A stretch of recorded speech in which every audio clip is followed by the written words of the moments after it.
Hakim-Hakim 18. Patung sembahan Mika dirampas oleh Bani Dan. Pada zaman itu tidak ada raja di antara orang Israel, dan pada zaman itu suku Dan sedang mencari milik pusaka untuk menetap. Sebab sampai hari itu mereka belum juga mendapat bagian milik pusaka di tengah-tengah suku-suku Israel. Sebab itu Bani Dan menyuruh dari kaumnya 5 orang dari seluruh jumlah mereka.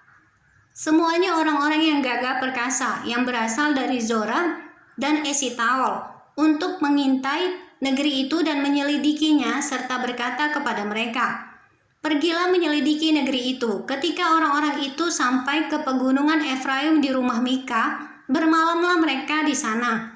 Ketika mereka ada dekat rumah Mika itu, dikenal merekalah logat orang muda suku Lewi itu. Lalu singgahlah mereka ke sana dan berkata kepadanya, "Siapakah yang membawa engkau kemari? Apakah pekerjaanmu dan urusanmu di sini?" Katanya kepada mereka, "Begini-begitulah dilakukan Mika kepadaku. Ia menggaji aku dan aku menjadi imamnya." Kata mereka kepadanya, "Tanyakanlah kiranya kepada Allah, supaya kami ketahui apakah perjalanan yang kami tempuh ini akan berhasil." Kata imam itu kepada mereka, "Pergilah dengan selamat. Perjalanan yang kamu tempuh itu dipandang baik oleh Tuhan." Sesudah itu pergilah kelima orang itu, lalu sampailah mereka ke Lais. Dilihat merekalah bahwa rakyat yang diam di sana hidup dengan tentram menurut adat orang Sidon, aman dan tentram. Orang-orang itu tidak berkekurangan apapun yang ada di muka bumi, malah kaya harta.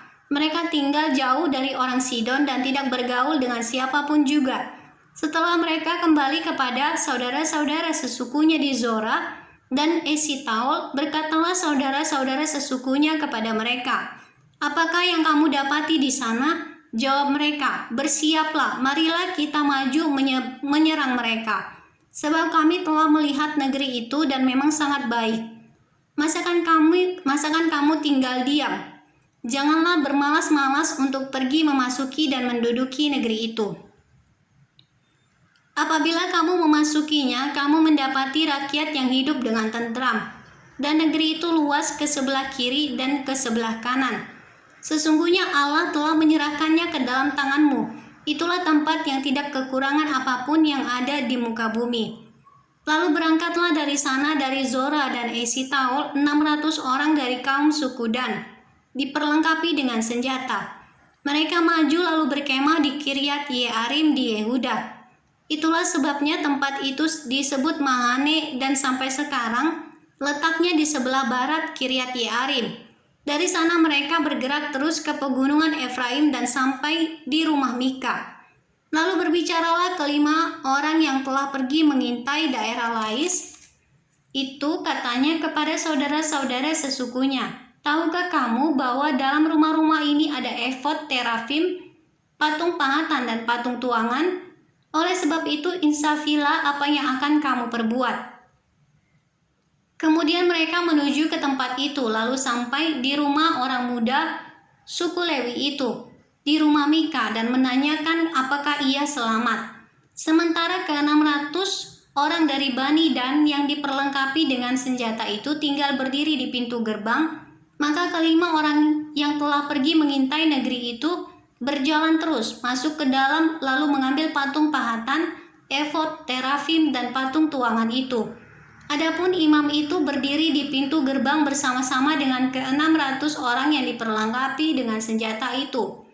Tetapi setelah yang lain-lain itu masuk ke dalam rumah Mika dan mengambil patung pahatan, efod, terafim, dan patung tuangan itu, berkatalah imam itu kepada mereka, "Berbuat apakah kamu ini?" Tetapi jawab mereka kepadanya, "Diamlah, tutup mulut, ikutlah kami dan jadilah bapak dan imam kami.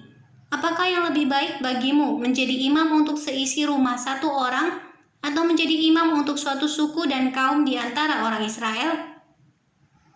Maka gembiralah hati imam itu. Diambilnyalah efod, terafim, dan patung pahatan itu, lalu masuk ke tengah-tengah orang banyak. Kemudian berbaliklah mereka dan pergi. Dengan anak-anak, ternak, dan barang-barang yang berharga ditempatkan di depan mereka. Ketika mereka telah jauh dari rumah Mika, dikerahkanlah orang-orang dari rumah-rumah yang di dekat rumah Mika dan orang-orang itu mengejar Bani Dan itu. Mereka memanggil-manggil Bani Dan, maka berbaliklah orang-orang itu dan berkata kepada Mika, "Mau apa engkau dengan mengerahkan orang?" Lalu jawabnya, "Allahku yang kubuat serta imam, juga kamu ambil lalu kamu pergi.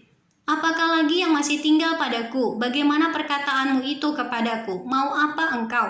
Berkatalah Bani Dan kepadanya, "Janganlah suaramu kedengaran lagi kepada kami. Nanti ada orang yang menyerang engkau karena sakit hati, dan dengan demikian engkau serta seisi rumahmu kehilangan nyawa." Lalu Bani Dan melakukan perjalanannya dan Mika, setelah dilihatnya mereka itu lebih kuat daripadanya, berpalinglah ia pulang ke rumahnya. Lalu Bani Dan dengan membawa barang-barang yang dibuat Mika, juga imamnya, mendatangi Lais, yakni rakyat yang hidup dengan aman dan tentram. Mereka memukul orang-orang itu dengan mata pedang dan kotanya dibakar. Tidak ada orang yang datang menolong, sebab kota itu jauh dari Sidon dan orang-orang kota itu tidak bergaul dengan siapapun juga. Letak kota itu di lembah Bet Rehob. Kemudian Bani Dan membangun kota itu kembali dan diam di sana. Mereka menamai kota itu Dan, menurut nama bapa leluhur mereka, yakni Dan yang lahir bagi Israel, tetapi nama kota itu dahulu adalah Lais. Bani Dan menegakkan bagi mereka sendiri patung pahatan itu. Lalu Yonatan bin Gersom bin Musa bersama-sama dengan anak-anaknya menjadi imam bagi suku Dan, sampai penduduk negeri itu diangkut sebagai orang buangan. Demikianlah mereka menempatkan bagi mereka sendiri patung pahatan yang telah dibuat Mika itu, dan patung itu ada di sana selama rumah Allah di Silo.